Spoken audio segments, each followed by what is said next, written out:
Guys जय श्री कृष्ण केम छो मजा में। आज हूँ तमने एक एवं ऑइल बतावीश के तेनाथी घर में मच्छर माखी कोईपण जीवजंतु प्रवेशी नहीं सके। तो पहला एक पेन लेवानुं छे, पेन नी अंदर कोकोनट ऑइल नाखवानुं, ऑइल नाखी दईए। पछी त्यारबाद आपणे जे લીમડાના पान छूटा कर्या हता तेने नाखी देवाना छे। नाखी अने तेने 5 થી 10 मिनिट सुधी बराबर उकळवा देवाना छे।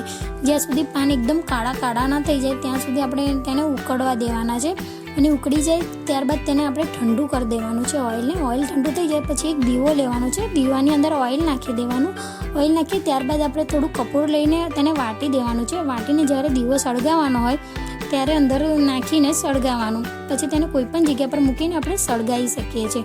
તો તેનાથી મચ્છર માખી કોઈપણ જીવજંતુ ઘરમાં નહીં પ્રવેશી શકે। તમે આ વિડીયો જરૂરથી એકવાર ટ્રાય કરજો અને તમને વિડીયો કેવો લાગ્યો જરૂરથી જણાવજો। Thank you for watching my video.